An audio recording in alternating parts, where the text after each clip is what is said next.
Hello. Reading the story. We're on page 38. So we had stopped off at Joseph, and Joseph was testing his brothers to see if they had really changed, because we had said that it's easy to act nice when you're in a desperate situation and to act humble, but a lot of times when you get out of that situation, you go back to how you were before.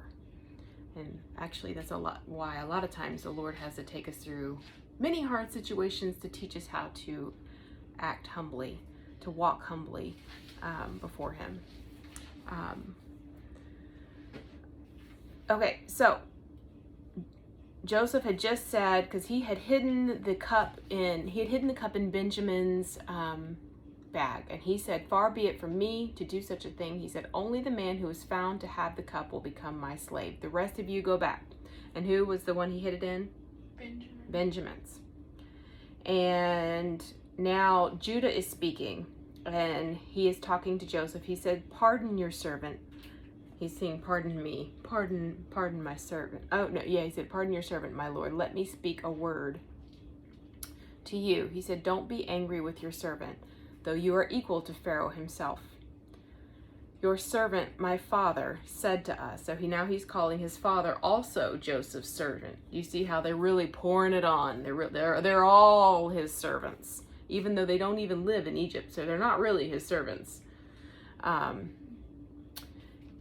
And this is what he said.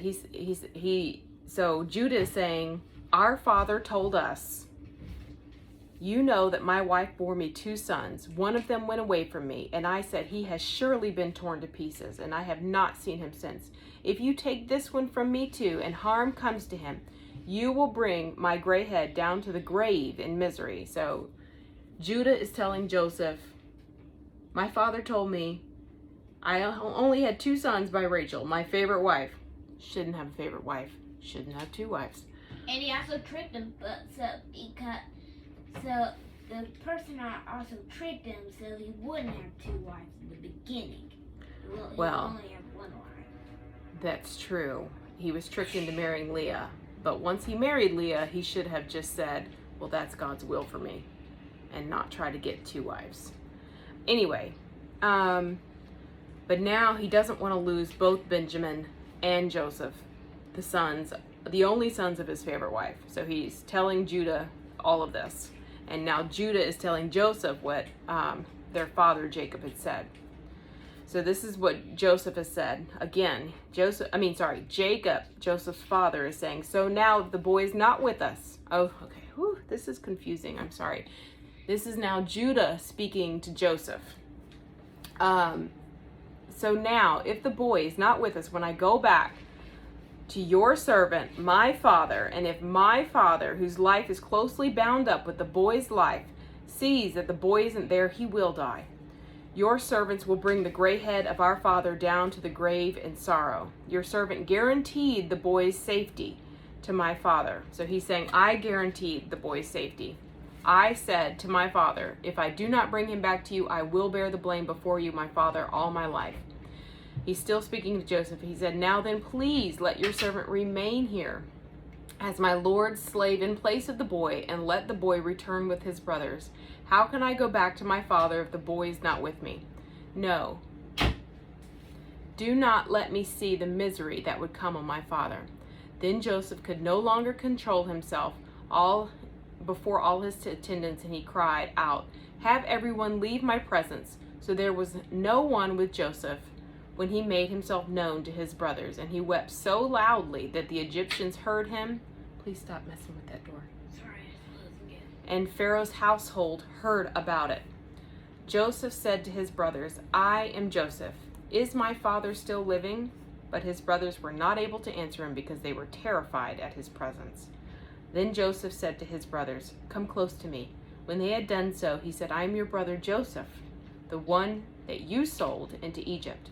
And now do not be distressed, and do not be angry with yourselves for selling me here, because it was to save lives that God sent me ahead of you.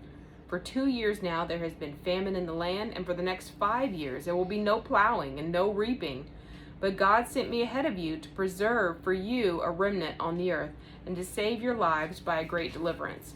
So let's back up to when Judah was saying, take me instead of the boy. How did that show a heart change? Because Judah, he offered himself instead of Benjamin.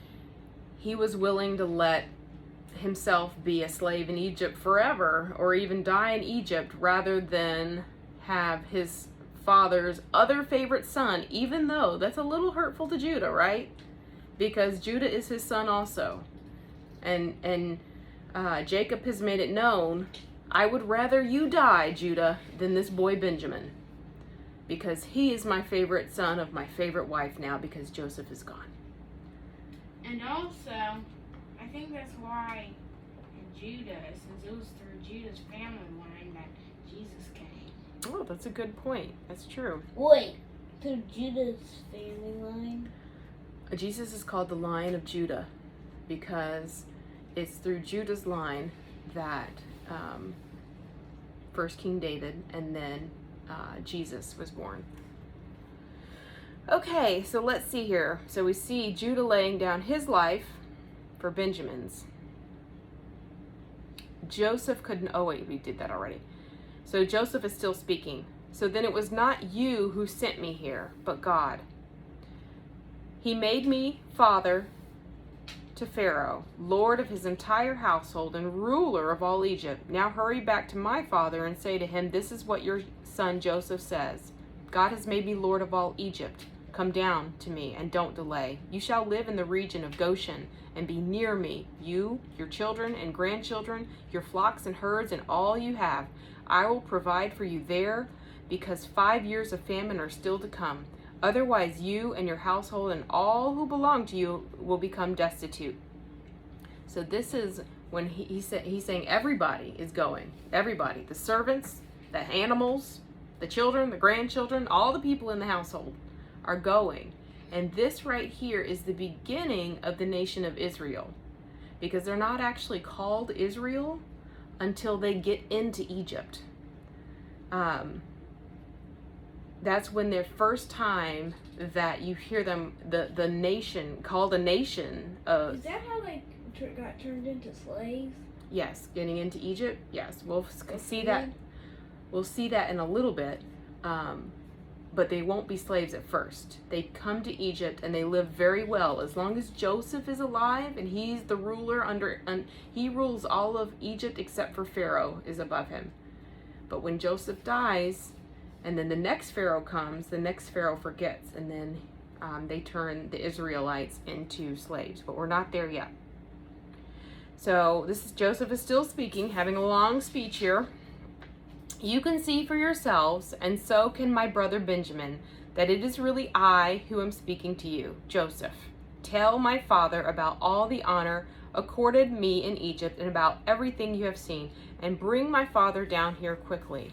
Then he threw his arms around his brother Benjamin and wept and embraced him.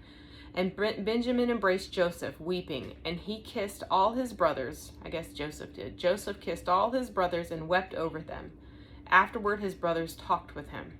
All right, so we're on page 40. We're going to stop there. That was a lot. Good ending, though. Good ending so far. Yeah, fine.